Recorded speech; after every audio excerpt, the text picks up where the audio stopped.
ڕۆژ پەی ڕۆژێ بریارن دەسەڵاتە تورکیە دەربارەی پەنابەرن سووری دەتوندتر دەبن نەهاژیت بن ناوێ مەترسیên زیندەبوونا ڕۆژتبانان تورکیە پلان دکە ڕێژەیە سووریان لە هەژمارەك ژناوچەیەن خۆ کێم بکە.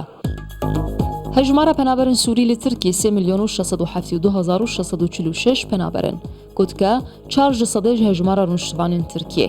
پرانیژی لە باژارên تورکی دمینن و تەنێ دەردۆرا 56,000 سووری di kampan demane. Li gor desthelata Tirkiye sêr bê penaberên Sûrî li wîlayetên başûrê Tirkiye dimînin li nîzîkî sînorê Sûriyê. Gulwan navçeyan 1,414,005 Sûrî dimînin. Hejmara herî mezin jî li dîlokin ku 449,667 penaber lêdirûnin. Piştî wê Hatayî tê.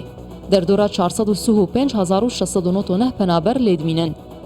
Piştî Hatayî Rihatê 423,711 Sûriyan li xwe digire.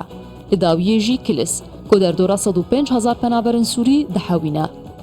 Li gor biryara Wezîrê Navxweyê Tirkiye nabe destûra niştî cîbûnê bidin kesekî biyanî ku li navçeyeke Tirkiye rûne ku hejmara biyaniyên lê dimînin zêdeyî 125 be ji hejmara rûniştivanên wê. Bi gotina Suleyman Soylo ew plan wê birêve biçe heta rêjeya biyaniyan li wan navçeyan bigihînin dibin 20 ji sedê de.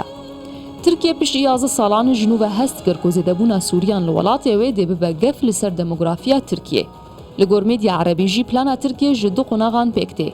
Yekem, girtina tomarkirina Sûriyan li nêzîkî 1,169 taxin 16 bajarên mezinên Tirkiye. Ji wan Enqera, Antalya, Aydin, Bursa, Stenbul, Çanakkî, Edirne, Hatayî û İzmîr.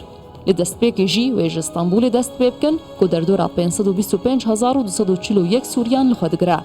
Qunaxa duyemîn jî pêk tê ji bicihkirina Sûriyan li navçeyên ku hejmara kêm ya penaberên Sûrî li xwe digire.